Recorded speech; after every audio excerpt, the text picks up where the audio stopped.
ስም እንዲለቃቸው ጸልይላቸዋለሁ። ስለ ቅንነታቸው ስለሰሙኝ እግዚአብሔር ሆይ በእሽታ መንፈስ ስለደገፍካቸው ስላገዝካቸው ይኸው እሺ ብለው እንዲህ ደግሞ በሰጣኝ ስልጣን ጸልይላቸዋለሁ። ከዚህ ቀን ጀምሮ አውሬው ከነሱ የተመታ ይሁን። የተያዙበት የተተበተቡበት ትብታ በኢየሱስ ክርስቶስ ስም ዛሬ ምንዘራው ዘር ነገ ይበቅላል። 10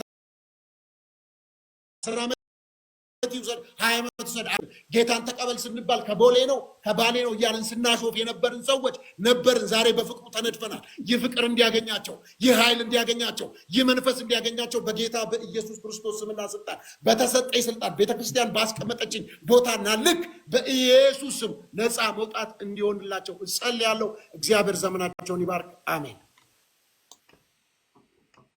ጎበዝ ተወዛዋዥ ነው።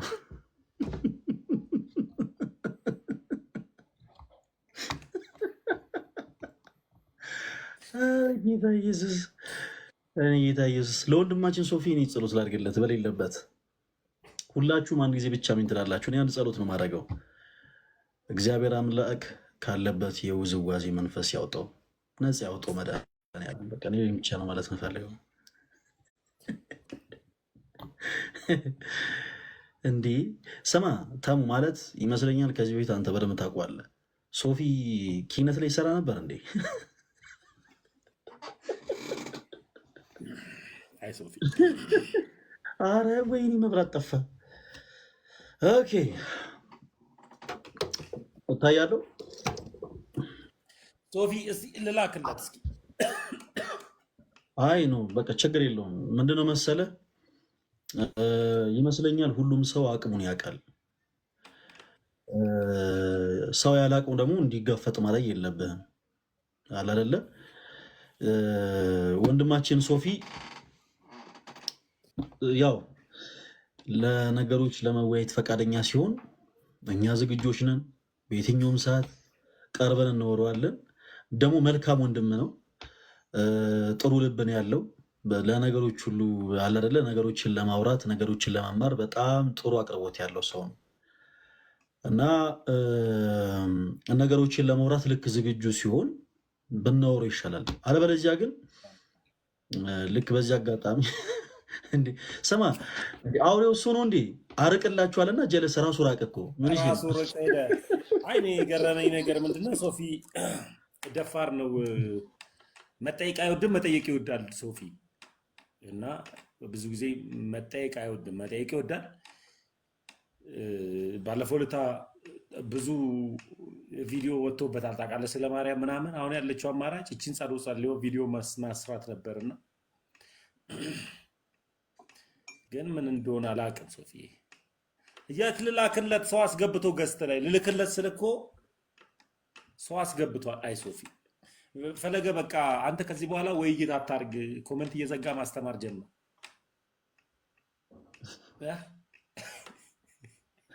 እሺ በል ቻው ብራዘር፣ ቻው በቃ ወደ አንተ ጋር ልምጣ ይቻላል። ያሊ ወደ ፈለገ ጋር እንሂድ። እሺ የኔ ተወዳጆች እንዴት አላችሁ? የጌታችን ኢየሱስ ክርስቶስ ጸጋና ሰላም ከእናንተ ጋር ይሁን። በዚህ አጋጣሚ ፕሮቴስታንት ወንድሞቻችን እጅግ በጣም ነው የምንወዳችሁ። በክርስቶስ ፍቅር እጅግ በጣም ነው የምንወዳችሁ። ወረትና ሽንገላ በሌለበት ቃል ስለ እውነት ከልብ እንወዳችኋለን እና እንደዚህ አይነት መንፈሳዊ ሐሳቦች ሲኖሩ ቀርቦ አንዳንድ ጊዜ ማውራቱ መልካም ነው። እናንተ ሰዎች ግድ የላችሁም። እኔ እንደዚህ አይነቱን ነገር አልደግፍም። ቀረብ ብሎ ምናምን ትንሽ ማውራቱ ምናምን ጥሩ ነው።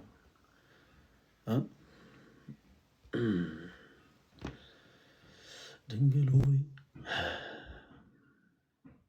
ዲያቆን እንዴት አሉ? ዲያቆናት ሻይገቡ ፈሊ ወዳጄ እንዴት ነው? ሰላም ነው? እንዴት ነህ ያለኝ ብሮዬ? እግዚአብሔር ይመስገን። ሲንገር ምንቴ ሲንገር ጋስፕል ሲንገር ጎስፔል ሲንገር ይለያያል እንዴ? How you?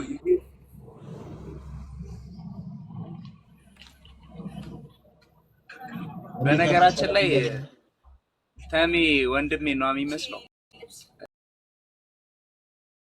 ተሜ ነው መስሎ ፌሽል ኧረ አንተ ቆንጆ ነህ እንዴ! በጣም ነው የምትጫነው፣ ግን ትጨቁነዋለህ። እንዴ እንዴት ናችሁ? ሰላም ነው? እግዚአብሔር ይመስገን። ወንድማችን እንዴት ነህ? ሁሉ መልካም፣ እግዚአብሔር ይመስገን። ዘማሪ ነህ? በጣም ነው የምወዳ። ኦኬ፣ እግዚአብሔር ያክብርልኝ፣ እግዚአብሔር ያክብርልኝ። በጣም ነው የማመሰግነው። መጽሐፍ ቅዱስን ማለት የመጽሐፍ ቅዱስ እይታህ ምናምን ነገር ደስ ይለኛል። ፕላስ ደግሞ ብዙ ታውቃለህና እከታተላለሁ። በጣም ነው የማመሰግነው። እግዚአብሔር ያክብርልኝ። ስላወኩ በጣም ደስ ብሎኛል። እኔም በጣም ደስ ብሎኛል። ፈለገኝ ጥያቄ ነበረኝ፣ መጠየቅ ይቻላል? ምናልባት ይቻላል። ኦኬ እሺ። ላይ ኢየሱስ ሲናገር አንዴ ጃዊ ድምፁን ቀንሰው፣ አንዴ ቀንሰው ላይ ብሎ መጽሐፍ ቅዱስ ሲናገር ኢየሱስ ደቀ መዛሙርቶቹን እያስተማራቸው የዮሐንስ ወንጌል ምዕራፍ 12 ቁጥር በዓለም ልዛት ቃል እኔ ዓለምን ላድን እንጂ በዓለም ልፈርድ አልመጣሁም።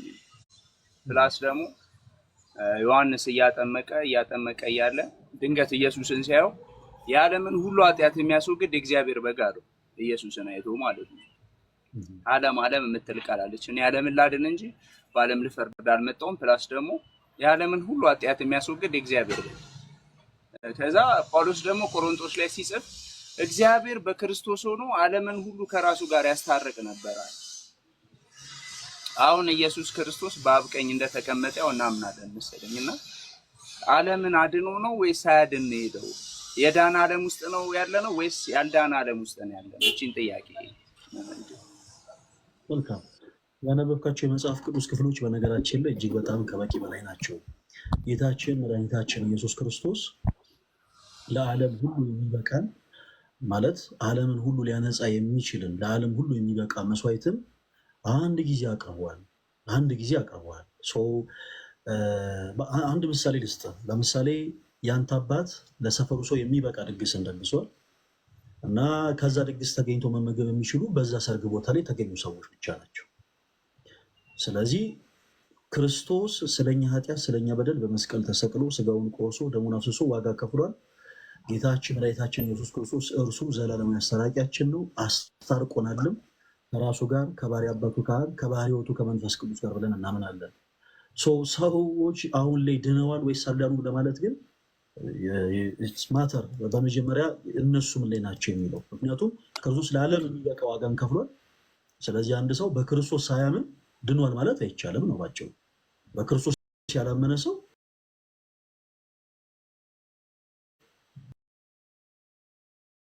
ድኗል የዘላለም ሕይወት ያገኛል ምናምን ብሎ ተረት የለም። ምክንያቱም የዮሐንስ ወንጌል ምዕራፍ 13 በእኔ ያለው መልካም ፍሬ የማያፈራው አባቴ ያስወግደዋል ይላል። እኔ እውነተኛ የወይን ግንድ ነኝ፣ ገበሬውም ደግሞ አባቴ ነው። ሰዎች በማመን እውነተኛ በቀሉ የዮሐንስ ወንጌል ሀሳቡ በደንብ አዳምጠኝ። ቅርንጫፍ ከሆኑ በኋላ ምን ይላል ጌታችን ኢየሱስ? መልካም ፍሬ የሚያፈሩ ከሆኑ አባቴ አብዝተው እንዲያፈሩ ምን ይላቸዋል? ያጠራቸዋል። መልካም ፍሬ የማያፈሩ ከሆኑ ደግሞ ምን ይላሉ? ይወገዳሉ ይላል። ከዛ ቁጥር 6 ላይ ወረድ ብለህ ደግሞ ስትመለከት ድንቅ በሆነ ቃል በክርስቶስ ኢየሱስ ሲያምን አንድ ሰው መልካም የተባሉ ነገሮችን በአጠቃላይ እያደረገ ራሱ ቢኖር መልካምነት እንኳን ቢኖረው ማለት ነው እንደ ቅርንጫፉ የትኛው ቁጥር 2 ነው የተጠቀሰው? እንደዛ ቅርንጫፍ ይወገዳል፣ እነርሱንም ሰብስበው ወደ እሳት ይጥሏቸዋል፣ ያቃጥሉማቸዋል ይላል። ስለዚህ ሰው ልጅ ድኛለሁ ብሎ በኮንፊደንስ ለመናገር በመጀመሪያ በክርስቶስ ኢየሱስ ማመን አለበት። ኦኬ ማመን አለበት። ምክንያቱም የክርስትና ሕይወት ራሱ ሲጀመር የሚጀመረው በመዳን ስለሆነ ማለት ነው። ሰው ግን የክርስትና ሕይወት ውስጥ ሳይኖር ግን አይድኛለሁ ማለት ግን አይችልም። ግን የኛ አምላክ ከሌሎች አምላክ ለየት ያደርገዋል ብዬ የማስበው የኔ ፐርስፔክቲቭ ነው። ማለት ሌሎች አምላኮች ያለውበት ሃይማኖት ባክግራውንድ ምናምን ሳይሆን የኛ አምላክ ከሌላው አምላክ እግዚአብሔር ፍቅር ነው ብለን ስንናገር አጋፔ የሆነው ፍቅር እንደ ሰው ያልሆነው ፍቅር ነው የምንለው ሰጥቶ በመቀበል መርህ የሚያምን አምላክ አይደለም ያለ። ለዛ ነው ከብዙ ሃይማኖት እንትኖች ጋር ስንሟገት እኛ የኛ አምላክ የወደደን ከኛ ባልሆነ ነገር ነው። እኛ በሰጠነው ነገር ላይ ከኛ በሆነ ዲፔንድ ሆኖ አይደለም የወደደን የምንለው። ለዛ ነው ዮሐንስ ወንጌል ምዕራፍ 15 የሚያወራው ያንኑ ነው። እውነተኛ የወይን ግንድ እኔ ነኝ አላቸው። ለምንድን ነው የወይን ምሳሌ ተጠቀመው? የወይን ግንድ ለመጠቀም ፈለገ ኢየሱስ። እውነተኛ የወይን ልክ እውነተኛ የወይን ግንድ ሲል መጀመሪያ እስራኤላውያን አብን ብቻ ነበር የሚያውቁት፣ ወልድን አያውቁትም። እግዚአብሔር አብን ብቻ ነው የሚያውቁት። ለዛ ነው የያዕቆብ መልእክትና የሮሚ መልእክት እንትን ይልብናል ምናምን ብለን ብዙዎቻችን የሚጋጭብን የሚመስለን ለዛ ነው። ያዕቆብ እምነት ያለ ስራ ሙት ነው የሚለው ከዚህ ከዮሐንስ 15 ጋር የሚያያዝ ፖይንት ስላለው ነው። እውነተኛ የወይን ግንድ እኔ ነኝ፣ በአባቴ እመኑ በእኔም እመኑ እያለ ኢየሱስ ክርስቶስ እስራኤላውያንን 3 ዓመት ተኩል መጥቶ ሲያስተምራቸው ከራሱ ጋር የማስተዋወቅን ስራ እየሰራ ነው። እኔ ውስጥ ካልሆናችሁ አትድኑ ያለ እኛ እንዲሁም የምናውቀው አብርሃምን ነው ሲሉት ኖ እኔን ማወቅ አለባችሁ፣ እውነተኛ የወይን ግንድ እኔ ነኝ፣ ግንዱ ላይ ሁኑ። ወይን በባህሪው ሲተከል እንደ ኖርማል እንደ ወይራ ምናምን ግንድ አይደለም። የወይን ግንድ ገበሬ ይፈልጋል እንዲያፈራ ማለት ነው። ስለዚህ ወይኑ ከተበላሸ ተጠያቂው ወይኑ ቅርንጫፉ ምናምን ሳይሆን ግንዱ ነው ተጠያቂው፣ ወይም ደግሞ ገበሬው ነው መጠየቅ ያለ። ገብቷል? እንደዛ የሚል ሀሳብ የለም። ይሄ ስህተት ነው። እሺ ምንቴ፣ ይሄ ፈጽሞ ከመጽሐፍ ቅዱስ እውነት ጋር የሚገናኝ አይደለም። አሁን ትልቁ ችግር ምንድን ነው? ሰው የቀረጸው ፕሮጀክት ከመጽሐፍ ቅዱስ ሀሳብ ጋር ለማቀራረብ የምትሞክር ከሆነ መቼም ነው የማትግባባው ከመጽሐፍ ቅዱስ ጋር። ምክንያቱም እንደዚህ የሚል ሀሳብ የለም። ቅርንጫፍ እንደዚህ ቢሆን ተጠያቂው እንዲህ ነው። ሲጀምር ምድራዊ የሆኑ ስርዓትና ሰማያዊ የሆኑ ስርዓት ፈጽሞ የሚገናኝ አይደለም። በመጀመሪያ ስለዚህ ስለ ሳልቬሽን እንድናወራ ለምሳሌ በሳልቬሽን ዙሪያ በድህነት ዙሪያ አንተ ምንድን ነው የምታምነው? እሱን እምነትህን እስኪ ልወቀው አንድ ጊዜ። በሳልቬሽን ዙሪያ በድህነት ዙሪያ ያለ እምነት ምንድን ነው? ለምሳሌ በአምስቱ ሶሎች ታምናለን? ማመንም አለማመንም እግዚአብሔር ዓለምን ሁሉ ከራሱ ጋር አሳርቋል ወይም አይደለም የሚል ሀሳብን የያዘ አይደለም። ነው እንትን ይላል ማለት ማተር ያደርጋል ምን ይበታለን እንዳንከራከር እዚህ ጋር ምናልባት 1.7 ሰዎች አሉ 1007 አካባቢ ያሉ እና ለነሱ ለማውራት ያህል ነው። ገብቷል አይደል? ይሰማህም ይሄ ነው ወይስ እየሰማኸኝ ነው የምታወራው? ኦኬ እሺ፣ ድምጼ እየሰማኸኝ ነው እንደምታወራው? የኔ ጥያቄ ይሰማኛል። ሰዎች በማመን ይድናሉ ነው እንጂ የዘላለም ሕይወትማ የሰው ልጅ ሁሉ አለው ተሰጥቶታል። ጥያቄ የኔ ሰዎች በማመን ይድናሉ ወይስ አይድኑም አይደለም። እንቴ ሰዎች የኔ መልስ ደግሞ እየሰማው ፈሊ እኔ ደግሞ ያልኩት ጥያቄ ገብቶኝ መልስ በደንብ ተማልኝ። ሰዎች በማመን ይድናሉ እንጂ የዘላለም ሕይወት ሁሉም አሉ። ሁሉም ምድር ላይ ያለ የሰው ልጅ ሁሉ አሉ ተሰጥቶታል። ሰዎች በማመን ይድናሉ ወይስ አይድኑም ብዬ አልጠየቅኩም። ለምሳሌ ስም ማን ነው? ምንቴ ነው አይደለ? ምንቴ ነው ስም። አዎ ስም ማን ነው ስል ወረዳ 14 ነው የምኖረው አይባልም። ገብቷል? እኔ የፈለኩትን ነገር ልናገር፣ ቆይ የጠየከኝ ነገር እንዳለ ሆኖ እኔ የፈለኩትን ነገር ልናገር አይባልም። እሺ ምንቴ፣ ስም ማን ነው ስል ስምህን ነው ብቻ ነው ልታወራኝ የሚገባው። አሁን እኔ ሰዎች በማመናቸው ብቻ ለምሳሌ ኦርቶዶክስ ቤተክርስቲያን ሰዎች በእምነት እና በስራ የዘላለም ሕይወትን ያገኛሉ ብላ ታስተምራለች። ብዙዎች ደግሞ ከዚህ ሌላ አይነት ትምህርት አላቸው። ለምሳሌ ምን የሚል ሰዎች በማመናቸው ብቻ የዘላለም ሕይወትን ያገኛሉ ብለው ያምናሉ። ምንቴ አንተ ሰዎች በማመናቸው ብቻ ነው ያልኩት። እሺ ሰዎች በማመን ይድናሉ ወይስ አይድኑም አላልኩም። በማመናቸው ብቻ የዘላለም ሕይወትን ያገኛሉ ብለህ ታምናለህ ወይስ አታምንም? እኔ ደግሞ እያልኩ ያለሁት የሰው ልጅ አመነም አላመነም የዘላለም ሕይወት እግዚአብሔር ሰጥቶታል። አንዱ ከሰው ባልሆነ ያልሆነ ነገር ሰጥቷል። ለምድር ላይ ላለ ሰው ሁሉ ነፃ በትማከረቢያን ስለማይደልኝ ግን አሴ ባይብል ካወራኝ ደግሞ አሰባይብል ካወራኝ አዳምጠኝ። እኔ ጠየቅኩ ያንተ ምልከታ አይደለም። ያንተን ምልከታ አይደለም እኮ ስንጀምር እኮ የጀመርነው ስለ አንተ ምልከታ አልነበር። እርስ ነው ከኔ ጋር መውራት ያለብህ። ሁላችሁም አዳምጠኝ። እያልከን ያለኸው ሰዎች በክርስቶስ አመኑም አላመኑም የዘላለም ሕይወትን አግኝተዋል። አንድ የመጽሐፍ ቅዱስ ማስረጃ ትሰጠናለህ። ከዛ በፊት ግን አንተ እያልከን ያለኸው ምንድነው? ዓለማችን ላይ ያሉ ግብረ ሰዶም የሚሆኑ ሰዎች፣ ከእንስሳ ጋር ሩካቤ የሚፈጽሙ ሰዎች ፕራውድሊ ማለት ነው በኩራት ፕራውድ ሆነው በግብረ ሰዶማዊነታቸው በሴሰኝነት በጣም ፕራውድ ሆነው እንዲህ አይነት ህይወት ውስጥ ያሉት ሰዎች ኢቭን የዘላለም ሕይወትን አግኝተዋል እያልከን፣ ይሄ ደግሞ ከመጽሐፍ ቅዱስ እውነት የራቀ ነው። አይ ዶንት ኖ ምን አይነት መጽሐፍ ቅዱስ እንዳነበሩ። ግን አንድ ነገር ብቻ ልጠይቀው፣ ወሬያችን ምክንያት እንዲሆን ሰዎች በክርስቶስ ኢየሱስ ባያምኑ የዘላለም ሕይወትን እንደሚያገኙ የሚናገር የመጽሐፍ ቅዱስ ማስረጃ ስጥ።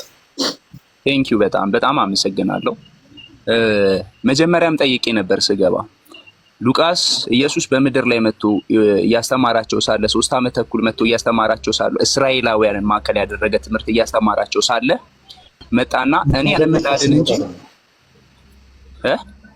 ጥቅስ መውጣት ነው። ጥቅስ ወደ ማውጣት ነው የምንገባው። እሺ እያወጣሁልህ ነው። ዮሐንስ ወንጌል ምዕራፍ 12 ቁጥር 47 ይወጣል።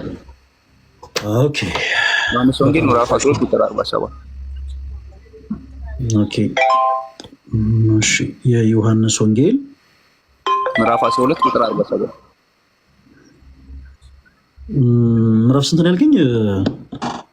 ምዕራፍ 12 ቁጥር 17 ልበልልህ። እኔ ዓለምን ላድን እንጂ በዓለም ልፈርድ አልመጣሁም ብሏል ኢየሱስ እያስተማራቸው ነው። ምዕራፍ 12 ቁጥር 17 አልዓዛርም ከመቃብር ጠርቶ ከሙታን ሲያስነሳው ከእርሱ ጋር የነበሩት ሕዝብ ይመሰክሩለት ነበር ነው የሚለው። ዮሐንስ ወንጌል ምዕራፍ 12 ቁጥር 47 እሺ ቁጥር 47 ዓለምን ላድን እንጂ በዓለም ልፈርድ አልመጣሁምና ቃሌን ሰምቶ የሚፈርድበት እኔ አይደለሁም። ኦኬ አንብብልኝ ያልኩን ብቻ እንድታነብልኝ ነው። ዮሐንስ ወንጌል ምዕራፍ 12 ቁጥር 47 እኔ ዓለምን ላድን እንጂ በዓለም ልፈርድ አልመጣሁም አለ። እኔም የምፈልገው አዎ ወይም ደግሞ አይደለም የሚል መልስ ነው ካንተ። እኔ ዓለምን ላድን እንጂ በዓለም ልፈርድ አልመጣሁም ብሎ ኢየሱስ ሄዷል። አሁን በአብ ቀኝ ነው ያለው። እዚህ መጥቶ ኢየሱስ ክርስቶስ የሰራው ስራ ፕሊዝ አስጨርሰኝ። እሺ ጨርሰኝ አባት። ዓለምን ላድን እንጂ በዓለም ልፈርድ አልመጣሁም ካለ አሁን ያለንበት ዓለም ኢየሱስ አድኖት ነው የሄደው? ሳያድነው ነው የሄደው? ይሄንን ብቻ ወይ ነው ወይ አይደለም ብለህ መልስልኝ። ሌላ መልስ አልፈልግም። ነው አይደለም ብለህ። ክርስቶስ ዓለምን ሁሉ ለማዳን የመጣው እኔ ይሄንን አይደል ነው ብሮ፣ እሱ አይደለም መልሱ። ነው አይደለም ነው መልሱ። ነው ወይስ አይደለም? ይሄን መልስልኝ። ምንቴ አልመለስክልኝም። ምንቴ ለምን ነው የስ ኦር ነው ብለህ መልስልኝ። መልስ እኮ ያ ነው። እኔ እኮ የጠየቅኩህ የስ ኦር ነው ብለህ መልስልኝ ብዬ ነው። ዓለምን አድኖ ነው ሳያድን ነው? አልመለስክልኝም። ክርስቶስ ወደዚች ዓለም የመጣው ዓለምን ሊያድን ነው። ተረጋጋ እንጂ ሊያድን ነው አይደለም። አድኖ ነው የሄደውና ሊያድን ነው ይለያያል ብራዘር። እሺ አንድ ጊዜ ሊያድን ነውና አድኖ ነው ሄደው ይለያያል ብሮ።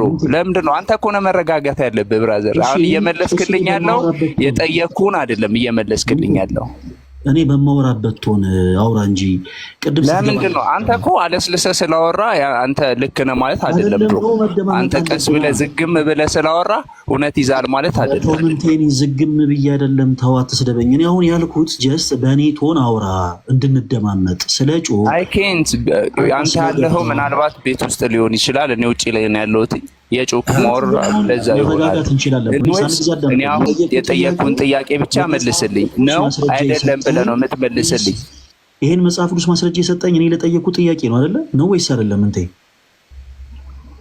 ነው ወይስ አይደለም? ቶሎ በል መልስልኝ። ይሄን የመጽሐፍ ቅዱስ ማስረጃ ማቴዎስ ጠይቀኝ አልከኝ አይደል? ማቴዎስ አላልኩም። ማቴዎስ አላልኩም። ተረጋጋ። ዮሐንስ ወንጌል ተረጋጋ። መጀመሪያ ተረጋጋ። እኔ በጣም ነው የምወደው ቶኒ፣ በጣም ነው የምወደው። ሰማይ መደም እኔ ትጠላኛለህ አላልኩም። ምንቴ ያ እኮ ሰማይ አንደኛ ለመማማር ነው። ገብተዋል አይደል? የገባሁት እኔ ይቅርታ፣ ቆይ አንዴ ምንቴ ሚውት ላድርግ። እኔ ጠየቅኩት ጥያቄ ክርስቶስ ኦኬ፣ በክርስቶስ ያላመነም ጭምር የዘላለም ሕይወት ያገኛል የሚል ጥቅስ ስጠኝ አልኩህ እንጂ ክርስቶስ ወደዚህ ምድር ሲመጣ ዓለም ላይ ሊፈርድ ነው የመጣው አላልኩም እኔ። አዎ ጌታችን ኢየሱስ ወደዚህ ምድር የመጣው እንዲሁ ስለወደደ ዓለምን ሁሉ ሊያድን ነው። ለዛ ከሆነ ቅዱስ ዮሐንስ እግዚአብሔር ዓለምን እንዲሁ ወዷልና አንድያ ልጁን ሰጠን ይላል። ኦኬ አንድያ ልጁን የሰጠን እንዲሁ ስለወደደን ነው። ይሄ ስናረ ቢግ ዲል የሰባ ሐሳብ አይደለም። ምንቴ ያመጣው ሐሳብ የሰባ ሐሳብ አይደለም። እኔ ጠየቅኩ ጥያቄ በክርስቶስ ያላመነ የዘላለም ሕይወት ያገኛል የሚል የመጽሐፍ ቅዱስ ሐሳብ ምን ላይ ያገኘው ነው? ኦኬ። ስለዚህ አምጥተህ የምትሰጠን የመጽሐፍ ቅዱስ ማስረጃ ይኸው እዚህ ጋር በክርስቶስ ያላመኑ ሰዎች የዘላለም ሕይወት አግኝተዋል የሚል ነው። እኛ ምንም አይነት ሌላ ሐሳብ እንትን አላልንም። እና ደግሞ ተረጋጋ ፕሊስ።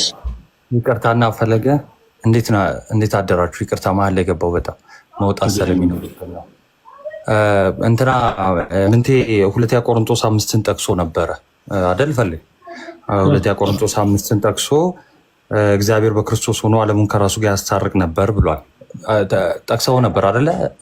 ምንቴ ማይክህን ክፈቶ። ምንቴ ተረጋጋና ማይክህን ክፈቶ። አምስት ሰዎች እረፉ፣ አትሳሙኝ።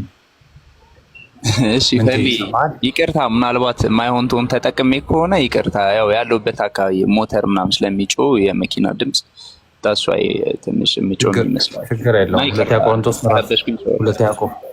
ሁለተኛ ቆሮንቶስ ምዕራፍ 5ን ጠቅሰ ነበር። እግዚአብሔር በክርስቶስ ሆኖ ዓለሙን ከራሱ ጋር ያስታርቅ ነበር የሚለውን ማለት ነው። ቁጥር 20 ላይ እዛው 19 ነው የጠቀስከው። ቁጥር 20 ላይ እንዲህ ይላል፣ እንግዲህ እግዚአብሔር በእኛ እንደሚማልድ ስለ ክርስቶስ መልእክተኞች ነን፣ ከእግዚአብሔር ጋር ታረቁ ብለን ስለ ክርስቶስ እንለምናለን አለ። ሐዋርያት ናቸው አደለ ታረቁ ብለው የሚለምኑት? ስላልታረቁ ነው። ያልታረቁ ስላሉ ነው አደለ የሚለምኑት? ኦኬ። የመታረቅና እሱ ራሱ ሌላ ራሱን የቻለ እንትን አለው። ግን እኔ እንዳስረዳ እድል ከሰጣችሁኝ ምናልባት የምጠይቀውንም ጥያቄ የሶፍ ወዳችሁ ይሄው መልስልኝ እኮ እየነገርኩህ ነው። ለምሳሌ አንተ ማለት ነው ይቅርታ ናታን ነው አይደል ስምክ? ናታኔ በአንዱ አዳም ምክንያት ሞት ወደ ዓለም ገባ ይላል መጽሐፍ ቅዱስ። የዛሬ ስንት ሺህ ዓመት አዳም ፍሬዋን ሲበላ ናታን ተባብሮ በልቶ አይደለም አይደል ኃጢአተኛ የተባለው? አይ ወደ ፖይንቱ በልታል እንዲያብረው እኮ ልመጣልህ ነው። በልታል አብረው የሶሩ አይ እኔ ፐርሰናል ሲኔ አዳም ነው፣ ግን ደግሞ ሞት ወደ ዓለም ገብቷል ማለት ነው። የሶር ነው የምትመልስልኝ መልስ ማለት ነው። በልቻለሁ ወይ አልበላሁም ነው መልሱ ሊሆን የሚችለው። አድርገው በእናትህ እንዴ ተረጋጋ እንጂ በቃ የሶር ነው ምናምን ለምንድን እንመልስልህ ፈለክ? ይኸው የአዳም ፐርሰናል ሲን በቃ የአዳም ነው። አዳም ዕፀ በለሱን በልቷል። እኔ አይደለሁም የበላሁት። ማን ነው? አዳም ነው። ግን በአዳም ምክንያት ሞት በኃጢአት ገብቷል ወደ ዓለም። ወደ ዓለም የተባለው ወደ ሰው ልጅ ባህሪ ነው። አሁን ያነሳው ነገር ምንድን ነው? ይኸው ከዓለሙ ጋር ታርቀዋል አልክ። መጀመሪያ ምን ጠቅሰ? ባይዘዌ ቅድም ራሱ ነው ቆሮንቶስን የጠቀሰው ማለት ነው። ከዛ አሁን ሲመጣለት ምን አለ? አይ እንደው ይሄ ሌላ ሀሳብ ነው አለ።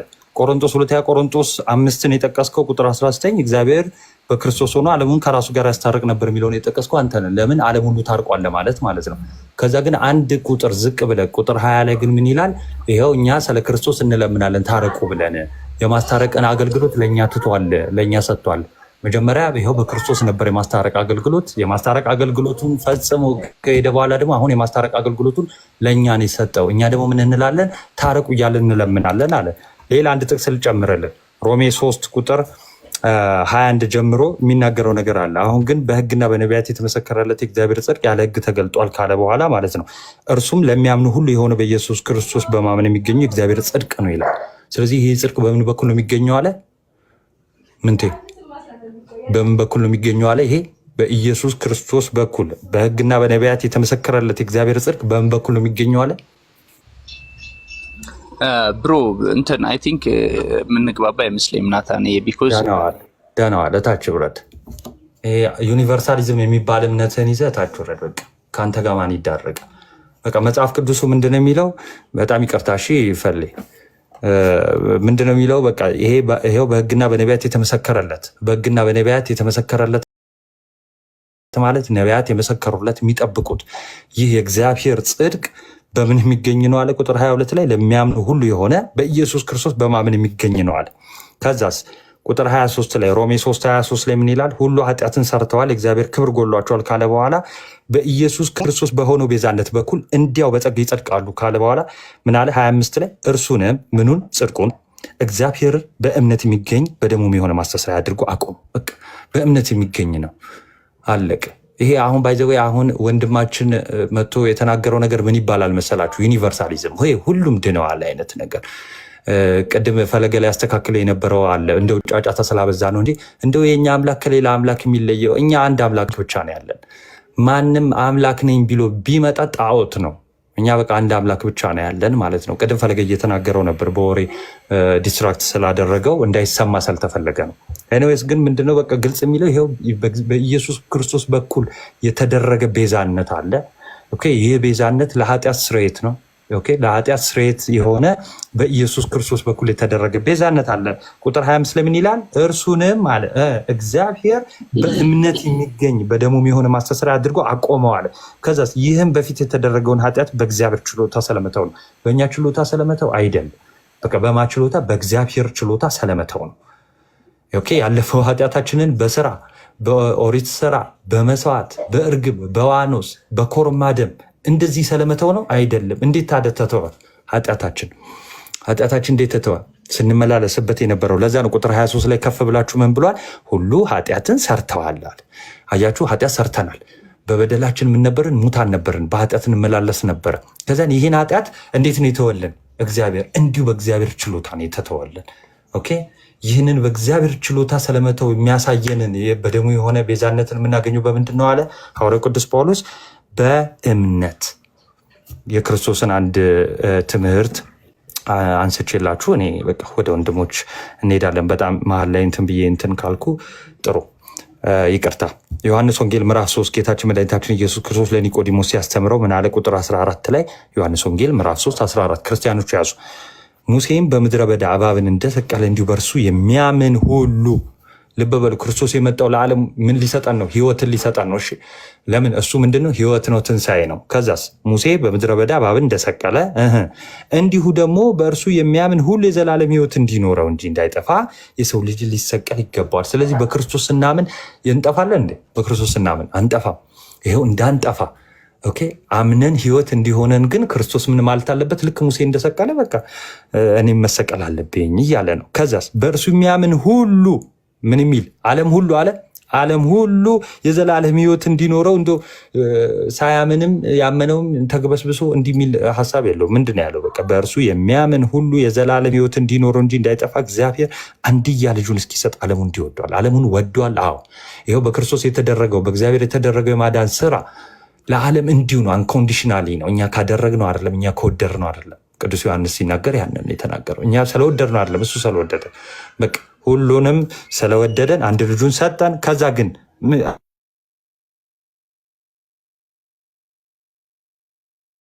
የዘላለም ህይወትን እንድናገኝ በቃ ስለዚህ ዓለም በልጁ እንዲድን ነው እንጂ በዓለም እንዲፈርድ እግዚአብሔር አላከውም። ፈልዬ በጣም ይቅርታና ቅድም ሲያነሳ የነበረው ነገር ምንድን ነው? ወደ ዓለም የመጣው ይኸው ክርስቶስ ወደ ዓለም የመጣው ቤዛ ሆኖ ሊያድነን ነው።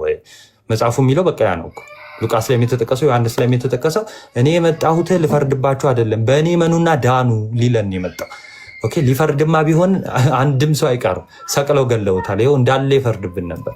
ሊፈርድብን አይደለም የመጣው። ምን ሊለን ነው? ይልቁንስ ምትክ ሊሆን ቤዛ ሊሆነን ዋስ ሊሆነን ኦኬ፣ ደሙን ሊያፈስልን ነው የመጣው። ከዛስ መድኃኒት ሊሆነን። ይልቁንስ ግን አሁን ሊፈርድብህ ይመጣል። ወንድሜ ነቃ።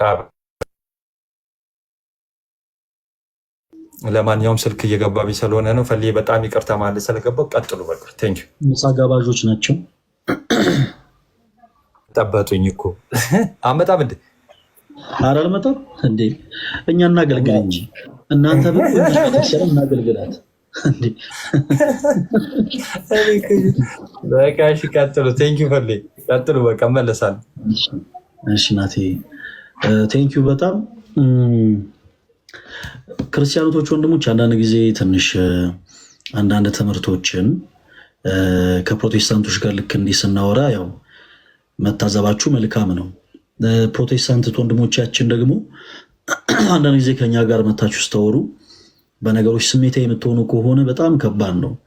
በነገራችን ላይ ስሜታዊነት በራሱ ለክርስትና ጸር ነው።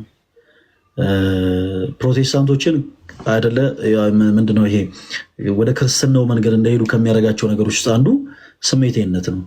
ስሜታዊ ሳንሆን ነገሮችን በተረጋጋ መንፈስ መውራታችን መልካም ነው። ሌላኛው ነገር ደግሞ በነገረ ድነት ዙሪያ እንደሰማችሁት ቀደም ወንድማችን አንደኛ ትልቁ ነገር ሁሉም አምላኮች የሚል ነገርን ተናግሯል። አንድ አምላክ ብቻ ነው ያለው። ያንን በአጽንኦት ማለፍ አለብን። ሲቀጥል ደግሞ አንዳንድ የተነሱ ሀሳቦች ነበሩ። ለምሳሌ እግዚአብሔር ሁሉም ማለት ምንድነው? በክርስቶስ ያመነውም በክርስቶስ ያላመነውም ሰው የዘላለም ሕይወትን አግኝቷል የሚል አይነት ምልከታን ተናግሯል። በአጭሩ ዞሮ ዞሮ እንዲህ አይነት ትምህርቶች ናቸው በጣም ሰይጣናዊ የሆኑ ነገሮች በሀገር ደረጃ እንዲፈቀዱ ምክንያት የሚሆኑት። ለምሳሌ ተወዳጆች፣ እንዲህ አይነት እምነት ያላቸው ሰዎች ዘንድ ግብረ ሰዶም የሆኑ አማኞች የማይፈጠሩበት ምንም አይነት ሪዝን የለም። ግብረ ሰዶም የሆነ ፓስተር፣ ግብረ ሰዶም የሆነ አገልጋይ የማይፈጠርበት ምንም አይነት ሪዝን የለም። የተወሰኑ ቸርቾችን ከዚህ በፊት በተደጋጋሚ ስናነሳ ነበረ። የስዊዲሽ ሉተራን ቸርች ኦፊሻሊ ግብረ ሰዶሜነትን አጽድቃለች። የዩናይትድ ሜቶዲስት ቸርች ኦፊሻሊ ግብረ ሰዶሜነትን አጽድቃለች። በተጨማሪ ደግሞ በአሜሪካ ያለችው ሉተራን ቸርች ሲንስ 1991 እንደ አውሮፓውያን አቆጣጠር በ1991 ጋይስ ምን ያክል በጣም ሩቅ ዓመት እንደሆነ አስቡት። ይሄ ነገር ቀላል ነገር አይደለም። ከዛን ጊዜ ጀምሮ ሲሰራበት የነበረ ነው በሰው ማይንድ ሴት እና በ1991 በአውሮፓውያን አቆጣጠር በአሜሪካ ያለችው ሉተራን ቸርች ያው ፕሮቴስታንቲዝምን ፈቅዳለች። እንግዲህ በቸርች ደረጃ ሉተራን ቸርች የመጀመሪያ ቸርች ነች እና እንደውም ዌብሳይት ላይ ገብታችሁ ራሱ ጽሑፉን ስታነቡት አሜሪካን ኢቫንጀሊካን ሉተራን ቸርች the largest Lutheran church body in the United States allows for LGBTQ marriage and ordination ያን ማለት በቸርቿ ውስጥ የግብረ ሰዶማውያንን ጋብቻም ጭምር እንደፈቀደች እንዳጸደቀች ይናገራል። ከዛ ELCA ፖሊሲ የሚል አላት። ኢቫንጀሊካል ሉተራን ቸርች እንትኖች ማለት ነው ህብረታቸው የራሳቸው የሆነ ፖሊሲ ያላቸው ELCA ፖሊሲ state that the LGBTQ individuals are welcome and encouraged to become members የቸርቹ አባልም ጭምር እንዲሆኑ በጣም ይበረታታሉ። እናም ደግሞ ከነግብረ ሰዶሜነታቸው ቢመጡ በጣም ዌልካም ተብለው ያው አቀባበል ይደረግላቸዋል ማለት ነው። እና እንዲህ አይነቱ ትምህርት በጣም ከባድ ትምህርት ነው ተወዳጆች። መጽሐፍ ቅዱስን ማንም ሰው በቤቱ ተቀምጦ ዝም ብሎ አንብቦት ሊረዳው የማይችለው ትልቁ ነገር ያ ነው። በነገራችን ላይ እንዲህ አይነቱ ጉዳይ እግዚአብሔር የተመሰገነ ይሁን ኦርቶዶክስ ቅድስት ቤተክርስቲያን ስላለች እንጂ ኢትዮጵያ ውስጥ እንዲህ አይነቱ ግብረ ሰዶማዊነት በነገራችን ላይ ኤክሰርሳይዝ የማይደረግበት ምንም አይነት ሪዝን የለም። እንዲህ ስንል ግብረ ሰዶማውያን እዚች ሀገር የሉም እያለን አይደለም። ከሁሉም ሃይማኖት የተውጣጡ በተለያየ አይነት ምልከታ ያላቸው ግብረ ሰዶማውያን ሊኖሩ ይችላሉ። ግን ቤተክርስቲያኒቱ ለምሳሌ አንድ ኦርቶዶክስ የሆነ ግብረ ሰዶም ቢኖር ቤተክርስቲያኑ ግን ያንን አታስተምረው። በእግዚአብሔር ዘንድ ጸያፍ እንደሆነ ኃጢአት እንደሆነ መክራ ገጽሳ አስተምራ በንስሐ ሕይወት ተመልሶ ከክርስቶስ ኢየሱስ ጋር ዳግም እንዲታረቅ ታደርገዋለች። በእነዚህ ቸርቾች ጋር ግን እየተደረገ ያለው ምንድን ነው? ምንም በቃ ማለት ግብረ ሰዶሜ የሆኑ አገልጋይ መሆን ይችላል፣ ግብረ ሰዶሜ የሆኑ አማኝ መሆን ይችላል። ይደዝማተር ምንም ነገር የዘላለም ሕይወት አግኝተሃል ነው ዋን ሴቭድ ኦልዌይስ ሴቭድ አይነት ነገር እና ጥንቃቄ ይፈልጋል። የኔ ተወዳጆች በጣም ጥንቃቄ ይፈልጋል። ቅድም የዮሐንስ ወንጌል ምዕራፍ 15ን ያነሳ ነው። ለዛ ነው ጌታችን መድኃኒታችን ኢየሱስ ክርስቶስ በዛ ክፍል ላይ እኔ የወይን ግንድ ነኝ፣ ኦኬ እኔ የወይን ግንድ ነኝ፣ ከዛ ደግሞ ገበሬውም ደግሞ አባቴ ነው ይላል። እሺ ከዛ በእኔ ያለውን ፍሬ የማያፈራው ቅርንጫፍ ይወገዳል፣ በእኔ ላይ ያለው ደግሞ አብስቶ እንዲያፈራ ያጠረዋል ይላል። ክርስቲያኖች ጌታችን ኢየሱስ ክርስቶስ እውነተኛ የወይን ግንድ ነው፣ ገበሬውም ደግሞ አባቱ ነው። ሰዎች በማመን እውነተኛ ከሆነው ከወይን ግንድ ጋር ይጣበቃሉ እና ምን ይሆናሉ? የኔ ተወዳጆች ቅርንጫፍ ይሆናሉ። ስለዚህ ቅርንጫፎቹ መልካም ፍሬን የሚያፈሩ ከሆነ የክርስቶስ ኢየሱስ አባት አብዝተው እንዲያፈሩ ያጠራቸዋል። አለቀ። ቅርንጫፎቹ መልካም ፍሬን የማያፈሩ ከሆነ ግንዱ ነው ተጠያቂው፣ ገበሬው ነው የሚባል ነገር የለም። እንዲህ ምን አይነት አንዳንድ ጊዜ ከመጽሐፍ ቅዱስ እውነት መራቅ በጣም ከባድ ነው። ለማንኛውም መልካም ፍሬን የማያፈሩ ከሆነ ይላል ጌታችን ኢየሱስ ይወገዳሉ። ሲያን ጊዜ ሁላችሁም ይወገዳሉ እያላችሁ ጻፉ። እዚህ ከታችም ያሉ ሰዎች በደም እንዴት ሁላችሁ ይወገዳሉ እያላችሁ ጻፉ። 1400 ሰው ሁላችሁም። እሺ እኔ አይደለም ያልኩት ጌታችን ኢየሱስ ነው። መጽሐፍ ቅዱስ ነው እንደዛ ያለው። የዮሐንስ ወንጌል ምዕራፍ 15 ቁጥር 2 ላይ በእኔ ያለው ኦኬ በክርስቶስ ያመነ ማለት ነው። በክርስቶስ አምኖ መልካም ፍሬ የማያፈራው ቅርንጫፍ ምን ይላል? ይወገዳል። አለቀ። which means የዘላለም ሕይወትን አያገኝም ማለት ነው። የዘላለም ሕይወትን ለማግኘት በመጀመሪያ በክርስቶስ ኢየሱስ ማመን አለበት። ከዛ መልካም ፍሬን ማፍራት አለበት። ለዚህም ነው ቅዱስ ጳውሎስ በሮሜ መልእክቱ ምዕራፍ 2 ከቁጥር 7 ላይ በበጎ ስራ በመጽናት ይሰማል። በደንብ እየሰማችሁ አቤት አቤት። እዚህ ዛሬ ለየት ባለ መልኩ እንማማር ትላላችሁ። እሺ ጋይ ሰቀልን ነው እና ቅዱስ ጳውሎስ ምን አለ በሮሜ መልእክቱ ምዕራፍ 2 ከቁጥር 7 ላይ በበጎ ስራ በመጽናት ምስጋናን፣ ክብርን፣ የማይጠፋ ሕይወትን ለሚፈልጉ እርሱ ጌታችን ኢየሱስ የዘላለም ሕይወትን ይሰጣቸዋል። የዘላለም ሕይወትን ይሰጣቸዋል። ቃል በቃል ገጸ ንባቡ እንደዚህ ይላል፣ በበጎ ስራ በመጽናት ምስጋናን፣ ክብርን፣ የማይጠፋ ሕይወትን ለሚፈልጉ የዘላለም ሕይወትን ይሰጣቸዋል።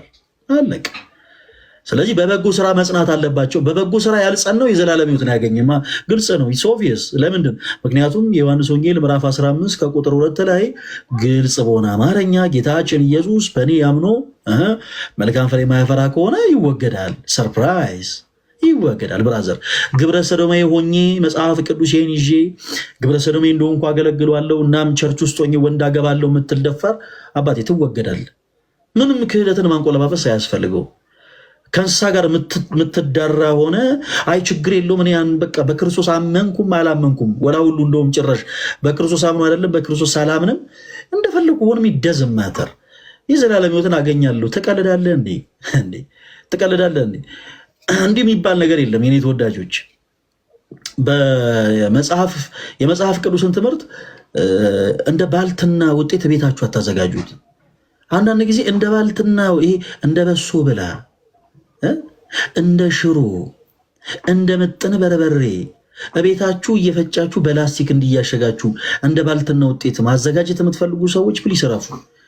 የመጽሐፍ ቅዱስ ትምህርት እንደ ባልትና ውጤት ቤት ውስጥ አይዘጋጅም። ኦኬ መጽሐፍ ቅዱስን ይብል ልትረዱት የምትችሉት ባስተምሮ ነው። ኦኬ ቤተክርስቲያን ባላት አስተምሮ። ስለዚህ ወደ ቤተክርስቲያን ቀርባችሁ የመጽሐፍ ቅዱስን ትምህርት ከቤተክርስቲያን ስር ነው ሆናችሁ መማር ያለባችሁ። አለበለዚያ ግን ቁጭ ብላችሁ የራሳችሁን ድርሰት የምትደርሱት እና እንዲህ አይነቱ ነገር ጥንቃቄ ይሻል። ለዛም ነው ቅዱስ ያዕቆብ በመልእክቱ እምነት ከስራ ተለይቶ የሞተ ነው ያለው። ለዛ እኮ ነው አይደለም በክርስቶስ አለማመን ማይ ብራዘር፣ አይደለም በክርስቶስ አለማመን በክርስቶስ አምኖስ እንኳ መልካም ስራን የማይሰራ ከሆነ ከንቱ ነው እያለ ነው። ከንቱ ነው እንኳን በክርስቶስ አለማመን በክርስቶስ አምኖ ራሱ ሰው መልካም ፍሬን የማያፈራ ከሆነ ኢስ ሚኒንግለስ። በቃ እምነት ከስራ ተለይቶ ምን ያለ ነው? የሞተ ነው። ያ እምነቱ በራሱ የሞተ ነው። እንኳን በክርስቶስ አለማመን ይቅርና ሰው ቁጥሩ 6 ላይ ጌታችን ኢየሱስ በእርሱ የማያምኑ ሰዎች which means ቅርንጫፍ የማይሆኑ ሰዎች ዕጣ ፈንታቸው ሲናገር ከቁጥር 2 ጋር ካሉት ጋር ያመሳስላል። በእርሱ አምነው በክርስቶስ ኢየሱስ አምነው መልካም ፍሬ ሳያፈሩ የሚወገዱት ማለት ነው። ስለዚህ በክርስቶስ የማያምኑና በክርስቶስ አምነው መልካም ፍሬ የማያፈሩት በአጠቃላይ ወደ እሳት ይጣላሉ ነው መጨረሻው። ቁጥር 6 አንብቡት። ዮሐንስ ወንጌል ምዕራፍ 15 ቁጥር 6 ላይ እንደዚህ ይላል፣ በእኔ የማይኖር ቢሆን እንደ ቅርንጫፍ። ለየትኛው ቅርንጫፍ? ቁጥር 2 ላይ የተጠቀሰው። አቤት መጽሐፍ ቅዱሳችን እኮ ነው እግዚአብሔር። ኦኬ በእኔ የማይኖር ቢሆን ይላል ጌታችን ኢየሱስ እንደ ቅርንጫፍ። ለየትኛው ቅርንጫፍ? ቁጥር 2 ላይ የተጠቀሰው። እሺ ቁጥር 2 ላይ የተጠቀሰው ምን ይላል? በእኔ አምኖ መልካም ፍሬ የማያፈራ ይወገዳል። እሺ በእኔ የማይኖር ቢሆን ደግሞ አለ እንደ ቅርንጫፍ ይወገዳል እንደተባለው ማለት ነው። እንደ ቅርንጫፍ ወደ ውጭ ይጥሉታል። እነርሱንም ሰብስበው በክርስቶስ ያላመኑትን በክርስቶስ አምነው መልካም ስራ የሌላቸውን በክርስቶስ አምነው ግብረ ሰዶም የሆነውን በክርስቶስ አምነው ነፍሰ ገዳይ የሆነውን በክርስቶስ አምነው በንስሐ ሕይወት ያልተመላለሰው በአጠቃላይ እነሱንም ሰብስበው ወደ እሳት ይጥሏቸዋል፣ ያቃጥሉማቸዋል። አለቅ ያቃጥሏቸዋል። ኦኬ ያቃጥሏቸዋል which means ይወገዳሉ ማለት ነው። ስለዚህ አንዳንድ ጊዜ አትሞኙ ፕሊስ። የመጽሐፍ ቅዱስን ሀሳብ አንዳንድ ጊዜ በጣም ጥንቃቄ ይሻል። አለደለ የሆነ እንደው ቁጭ ብላችሁ አንዳንድ ጊዜ ይሄ ምንድነው ሰፈር ውስጥ እርስ በራሳቸው የሚሿሿሙ ሰዎች አሉ፣ ራሳቸው እንደ አዋቂ ትሪት የሚደራረጉ እና ይገርመሃል ያው ብዙ ጊዜ ምናምን እና በአጭሩ ያለ እንደዚህ አይነት ሰዎች ማስተላለፈው መልእክት ምንድነው? አትሰካከሱ ነው። በቃ የመጽሐፍ ቅዱስን ትምህርት ለመረዳት በመጀመሪያ አስተምሮ ይጠይቃል። ኦኬ አስተምሮ ምንድነው ካልገባችሁ እንዲገባችሁ እናስረዳችኋለን። እንዴት ብለን መጽሐፍ ቅዱሳችሁን ማን የሰጣችሁ? መጽሐፍ ቅዱስ 66 እንደሆነ በምን አወቃችሁ? እነዚህን ጥያቄዎች እያነሳ እነዚህን ጥያቄዎች ስትመልሱ ያው ነገሮች በአጠቃላይ ወደ እውነተኛው መንገድ ሊድ እያደረጓችሁ ይመጣሉ። ከዛ በኋላ መጽሐፍ ቅዱስን በግል ፍቺ ሳይሆን በቤተክርስቲያን አስተምሮ ፈታችሁ መረዳት እንዳለባችሁ ትረዳላችሁ ማለት ነው። ኤኒዌይስ እንደዚህ አይነት ትምህርቶችን ፕሊስ አቆሙ። ግብረ ሰዶሜነትን የሚያበረታቱ ትምህርቶች መጽሐፍ ቅዱስ የለውም እና ፕሊስ እባካችሁ ለአሕዛብ መሳለቂያ አታደርጉም። ግብረ ሰዶሜነት በእግዚአብሔር ዘንድ ጸያፍ ነው። ባጭሩ በክርስቶስ ያመነውን በክርስቶስ ያላመነውን ኢነሴንስ ሊቢያ በረሃ ላይ ደማቸውን ስለ ክርስቶስ ያፈሰሱትም እነዛን ንጹሐንንም ደግሞ አጋድመው በስለት ያረዱትም ሰዎች እኩል ግፍ እየሰሩ ይኖሩት ማለት ነው። እኩል የዘላለም ሕይወትን ያገኛሉ ማለት ዘበት ነው። እነዛ ሰዎች የዘላለም ሕይወትን ሊያገኙ የሚችሉት በበጎ ስራ ሲጸኑ ነው። በየትኛው በጎ ስራ? በንስሐ ከክርስቶስ ጋር ሲታረቁ፣ ኦኬ ቅርንጫፍ ሲሆኑ፣ ቅድም እንዳልኩት ክርስቶስ እውነተኛ የወይን ግንድ ነው። እውነተኛ ከሆነ ከወይን ግንድ ጋር ሲጣበቁ ያኔ ኦኬ ዘላለም ሕይወትን ያገኛሉ። በመልካም ፍሬን በማፍራት በንስሐ ሕይወት ተመላልሰው አለቀ። ከዛ ውጭ ግን በሊቢያ በረሃ ላይ ደማቸው የፈሰሱትም ስለት ይዘው ደግሞ በጭካኔ አንገት የቆረጡትም እኩል የዘላለም ሕይወት ያገኛሉ አይባልም። አገራችን ላይ ታስታውሳላችሁ፣ በቆርቆሮ ታርደው ደማቸው ፈሶ የሞቱ ነፍሳት አሉ እና በቆርቆሮ ታርደው የሞቱትም በቆርቆሮ አራጆቹም እኩል የዘላለም ሕይወት ያገኛሉ አይባልም። እንደዚህ አይነት አስተምሮም የላትም ቤተክርስቲያናችን አለስ ንስሐ እስካልገቡ ድረስ ማለት ነው። በንስሐ ሕይወት ከተመላለሱ ግን እነዚህ ሰዎች ልክ እንደ ጳውሎስ የደማስቆ ምርኮኛ ይሆናሉ ማለት ነው። የደማስቆ ምርኮኛ ይሆናሉ። ጳውሎስ እስጢፋኖስን በድንጋይ ያስወግዷል። ከዛ በኋላ ግን በንስሐ ሕይወት ተመላልሷል። ኦኬ የደማስቆ ምርኮኛ ሆኗል። ከዛ ውጭ ግን እንዲሁ ዝም ተብሎ ለረል እንደ ሁሉም ይገባሉ። ይሄ አንበሳ ባስመሰላችሁ እንዴ? ምንድን ነው? እኔ የእግዚአብሔር መንግስት የሚያቀልብኝ ሰው አይመቸኝም እንዴ? ምን ሆናችሁ ነው? አንበሳ ባስ ራሱ እንደው ዝም ተብሎ አይገባም። አሁን እንዴ ዝም ይሄ ሸገር ባስመሰላችሁ እንዴ? ይሄ አዲሱ የመጣው ባስ ደግሞ ምንድን ነበር? ይሄ ኤሌክትሪኩ እንዴ? ኧረ ተው ጋይስ ተው፣ ግድ የለም ዝም ብሎ ሁሉም ይገባል አይባልም። ኤኒዌይስ እኔ እንኳን ለዚህ አልነበረ የሚገባሁት። ለማንኛውም ስለነበረን ጊዜ ሁሉ አምላካችን እግዚአብሔር የተመሰገነው። ተወዳጆች ከገባው አይቀር የተወሰኑ መልእክቶችን ብናገር ደስ ይለኛል። ብፁዕ አባታችን አቡነ ይስሐቅን ብዙዎቻችሁ የምታውቋቸው ይመስለኛል። እስቲ ላሳያችሁ።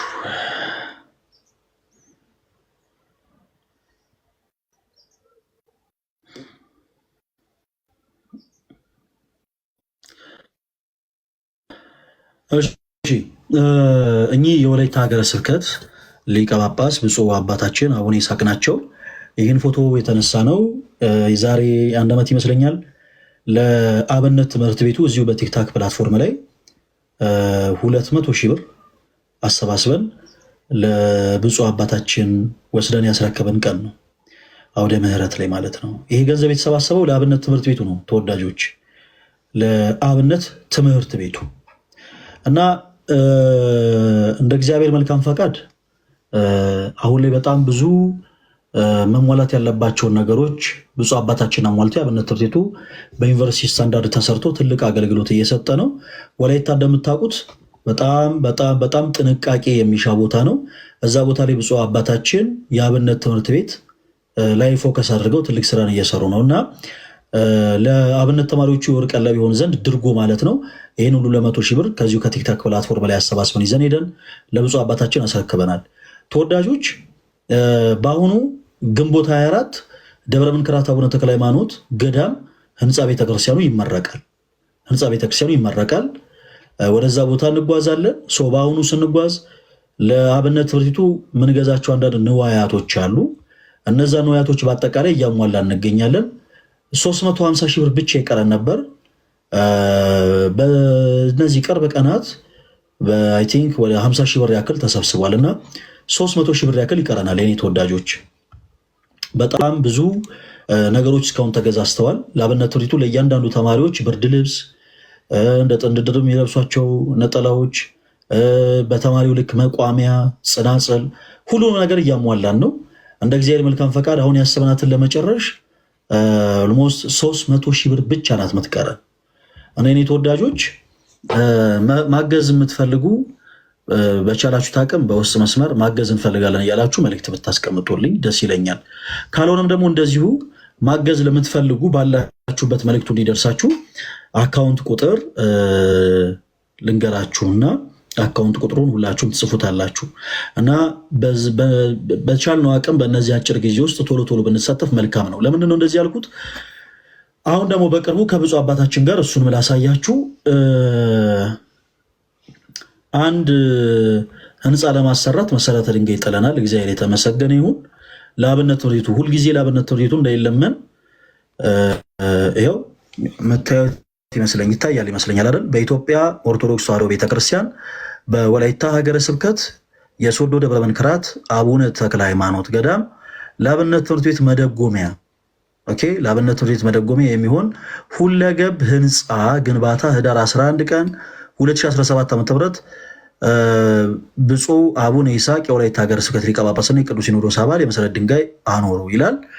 ይህንን የመሰረት ድንጋይ ከብፁዕ አባታችን አቡነ ይስሐቅ ጋር እንግዲህ ያው እንትን ብለን የተመለስ ነው እና ይህንን ህንፃ ለመጀመር ደግሞ ሌላ ገቢ ማሰባሰቢያ ይኖረናል። አንድ የተመረጠ ካፌ ውስጥ ያው እንግዲህ የመሰረት ድንጋዩ የተጣለው የዚህን ቀን ነው። I'm begging you, please.